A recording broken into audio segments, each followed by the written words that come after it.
Berjumpa semuanya yang masih duduk santai di kedai Bude Yanti. Pada saat ini kita akan dilanjutkan dengan Donghua Renegade Immortal episode 77. Pada episode sebelumnya kita sudah menyaksikan Wang Lin yang memasukkan jiwanya Limuan ke dalam janin seorang bayi atau yang belum lahir.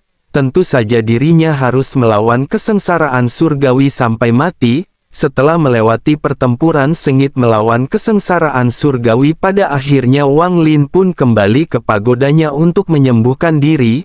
Karena tubuh aslinya juga mendapatkan luka yang sangat parah, pada akhirnya Wang Lin pun memisahkannya kembali dan memulihkan tubuh aslinya di bawah tanah. Singkat cerita 6 bulan pun dilewati dan Wang Lin masih sibuk memulihkan tubuhnya. Di sisi lain tatnya di sebuah desa ada seorang bayi perempuan yang lahir, namanya adalah Chuoru. Tetapi uniknya ketika Chuoru ini lahir dirinya tidak menangis sama sekali. Dan hal ini membuat semua orang di desa menganggap dirinya cacat atau bisu. Sebelum Wang Lin mengasingkan diri, ternyata dirinya sudah mengirimkan surat untuk Tetua Taiyan, menyuruh Tetua Taiyan datang ke gunung dekat desa tersebut dan menjaga bayi Chuoru itu dari kejauhan. Nah, Mimin jelaskan ternyata bayi Chuoru ini merupakan bayi yang ditanamkan jiwa Muan di dalamnya oleh Wang Lin. Yang berarti bayi ini merupakan reinkarnasi dari siluman. Akan tetapi tiba-tiba muncul sekelompok tertua yang datang ke negara Tu. Ada beberapa tetua yang cukup Wang Lin kenal seperti Chiu Seping, Tetua Hu dan 2 anak buahnya yang bernama Sui Lo dan seorang wanita. Tujuan mereka datang itu ingin ke makam abadi, karena kabarnya di makam abadi terdapat banyak sekali harta. Chiu Seping berharap bisa meningkatkan kekuatannya di makam abadi, tetapi apa yang terjadi secara tiba-tiba di tengah perjalanan mereka melihat ada seseorang yang memancarkan aura mengerikan, dan setelah diperhatikan ternyata itu berasal dari seseorang praktisi yang merupakan utusan dari negara Phoenix. Mereka bertanya-tanya ada urusan apa utusan negara Phoenix itu datang ke negara Chu mereka yang sangat kecil ini. Sang utusan ketika melihat Chiu Seping dan kawan-kawan langsung dihampiri. Semua tetua langsung memberikan hormat. Chiu Seping dan kawan-kawan mengatakan kalau mereka bertujuan ingin pergi ke makam abadi, membuat Feng Yusan tidak tertarik dan memutuskan untuk pergi dari sana karena dirinya masih ada. Urusan para tetua tentu menjadi penasaran dan mencoba mengikutinya. Singkat cerita, Yunsan sampai ke sebuah lembah yang di sana terdapat pagodanya Wang Lin. Tanpa pikir panjang Yunsan mendekati pagoda itu dan berteriak agar menyuruh Cheng Niu keluar dari persembunyiannya. Hal itu tentu membuat Chiu Seping dan tetua lainnya yang melihat itu kaget buka main. Mereka tidak menyangka Cheng Niu ada di sini. Akan tetapi Wang Lin di dalam pagoda menolak untuk keluar dan menyuruh Feng Yunsan agar pergi. Yunsan kesal karena Wang Lin mengancamnya. Karena diancam sedemikian rupa, Wang Lin tidak takut dan membalas memancarkan aura menyeramkan. Hal itu malah membuat Yunsan ketar-ketir. Tujuan Yunsan datang ke sini karena ingin memberikan pesan, yaitu surat tantangan dari Hong Tai. Tetapi Wang Lin lagi-lagi menolak pertarungan waktu dekat dan meminta ditunda sampai 10 tahun lamanya. Karena tidak bisa berbuat apapun, Yunsan memutuskan untuk pergi dari sana. Wang Lin juga merasakan ada kehadiran dari para tetua di sana. Dia langsung menyuruh mereka agar segera masuk ke dalam pagodanya. Ketika Chiu Seping dan para tetua masuk ke dalam, mereka terkejut. Ternyata Wang Lin yang mereka kenal itu adalah Cheng Niu. Tetua Hu penasaran, dirinya pun bertanya kepada Wang Lin, apakah kau sudah mendapatkan energi spiritual surgawi? Soalnya kemarin dirinya pernah mendengar Wang Lin sudah masuk ke alam surgawi. Wang Lin mengkonfirmasi hal itu, dirinya memang sudah mendapatkannya. Tetua Hu tertarik ingin membeli energi spiritual surgawi itu berapapun harganya. Tetapi Wang Lin menolak dengan alasan tidak dirinya jual. Dirinya bertanya-tanya kenapa para tetua ingin pergi ke makam abadi. Salah satu tetua yang bernama Chu Si menjelaskan mereka itu mengincar yang namanya pohon reinkarnasi yang ada di sana. Katanya pohon reinkarnasi itu bisa menciptakan buah reinkarnasi yang bisa meningkatkan ranah seseorang dari formasi jiwa sampai ke tahap transformasi jiwa. Mendengar buah reinkarnasi itu, Wang Lin langsung tertarik, karena dalam ingatan dewa kunonya buah itu sangat berguna bagi dirinya. Melihat Wang Lin yang sedikit tertarik, Tetua Hu langsung mengajak dirinya untuk pergi bersama ke sana. Tetapi Wang Lin tidak bisa memberikan keputusan untuk sekarang karena dirinya masih terluka parah. Oleh karena itu Tetua Hu berencana menunggu Wang Lin selama sebulan lagi di depan makam abadi. Pada akhirnya mereka pun pergi dari sana. Setelah pergi, Wang Lin mengeluarkan tangannya Hong Tai yang berhasil dirinya putuskan. Dengan menatap tangannya Hong Tai yang putus, dirinya terus berpikir keras. Setinya pertarungan antara dirinya bersama Hong Tai sudah tidak terhindarkan. Segera dirinya pun memasukkan lengan itu ke dalam sebuah wadah dan menuangkan sebotol cairan yang berisikan racun binatang roh. Lengan itu pun memancarkan aura busuk yang menyeramkan dan kematian.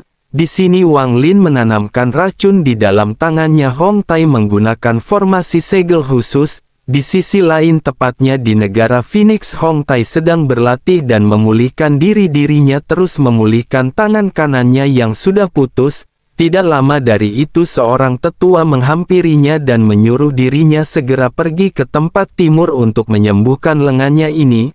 Tetapi Hong Tai tolak karena semakin dirinya mengingat lengannya putus ini, dirinya semakin besar niatnya untuk membantai Cheng Ne. Niat membantainya semakin membara, jadi dirinya ingin menghabisi Cheng Ne terlebih dahulu sebelum menyembuhkan lengannya. Namun apa yang terjadi, secara tiba-tiba muncullah energi jahat dari dalam tubuhnya Hong Tai membuat dirinya kesakitan dan terluka. Dari situ dirinya sadar ini pasti perbuatannya Cheng Ne, sehingga itu membuat dirinya semakin bertekad ingin menghabisinya. Ternyata segel yang ditanamkan oleh Wang Lin yang ke dalam tangannya putus itu secara tidak langsung memberikan efek ke tubuh aslinya. Kita beralih ke sisi sang utusan Feng Yunsan yang sudah sampai ke markas Gunung Phoenix. Dirinya melaporkan kalau Cheng Ne ingin menunda pertarungannya sampai 10 tahun. Awalnya sang pemimpin gunung itu murka. Akan tetapi setelah dipikir-pikir lebih baik menunggu saja dan pada akhirnya diizinkan untuk menunggu 10 tahun lagi. Kita beralih ke sisi Wang Lin yang masih berada di dalam pagoda. Dirinya mencoba memeriksa kereta para miliknya dan berniat menaklukkan binatang spiritual yang terdapat di dalam. Ketiga sosok binatang spiritual pun muncul dan ingin memakannya.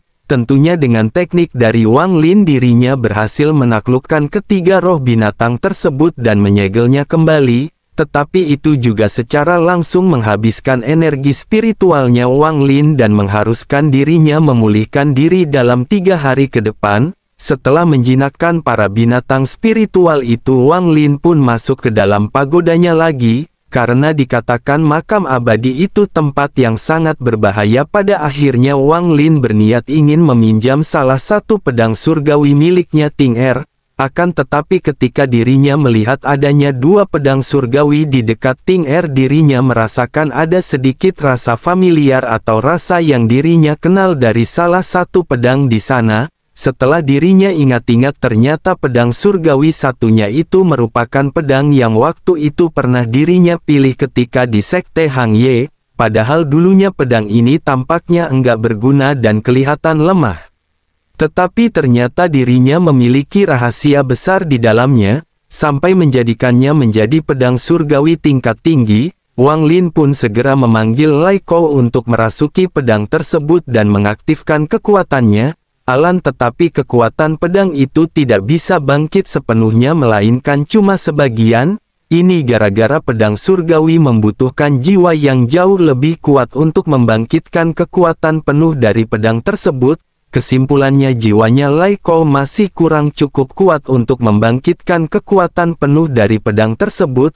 Alhasil segera diambil dan disimpan untuk diperkuat di masa depan. Di sisi lain, tepatnya di desa tempat jiwa Muan berada, ibunya Chuoru sedang sibuk merawat bayinya. Ketika sang ibu meninggalkannya sejenak, disitulah Wang Lin langsung muncul dengan tatapannya sangat senang sekaligus sedih ketika melihat sang bayi. dirinya jelas bisa merasakan dirinya mengenali bayi itu sebagai Muan. Walaupun Muan sudah kehilangan ingatannya, dari situ dirinya berjanji akan menjemput Muan suatu hari nanti ketika dirinya sudah bertumbuh besar.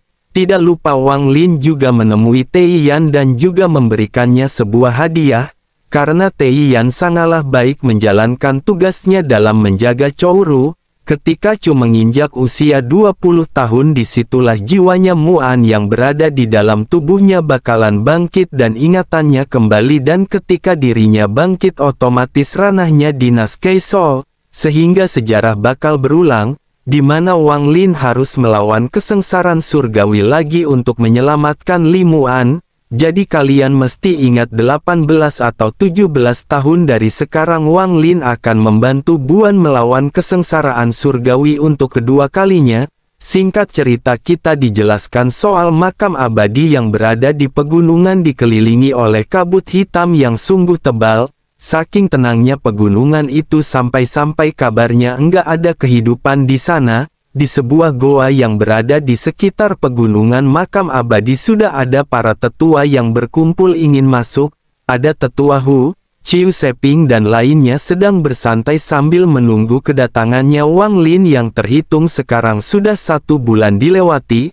Tentu mereka sangat berharap agar Wang Lin bisa ikut dalam ekspedisi ini, karena Wang Lin sangatlah kuat. Dengan adanya Wang Lin mereka lebih aman. Sebenarnya tetua Hu itu dulu pernah datang dan masuk ke makam abadi. Waktu itu dirinya sempat menyentuh lantai ketiga, tapi karena lantai ketiga sungguh berbahaya, alhasil dirinya pun tidak bisa melewati lantai itu dan kembali pulang. Sehingga sekarang dirinya pengen mencoba pergi ke sana lagi karena dirinya mendengar rumor dari tetua Ciesin di mana pohon terinkarnasi berada di lantai 3. Dulunya Ciesin juga pernah pergi ke sana bersama dengan sang ayah dan dirinya pernah melihat pohon itu, akan tetapi karena kultivasi mereka waktu itu masih belum cukup kuat, pada akhirnya dirinya dan sang ayah pun tidak bisa mendekatinya. Dan apa yang terjadi tidak lama dari itu mereka merasakan aura mencekam seseorang yang mendekati ke tempat mereka.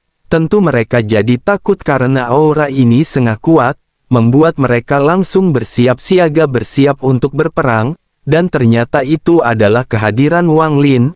Tetua Hu, Chiu Seping dan lainnya pun merasa senang dengan perjalanan kali ini. Selain itu juga mereka bisa aman dan selamat karena ada Wang Lin yang sangat kuat membantu mereka dalam mengatasi godaan janda Tobrut.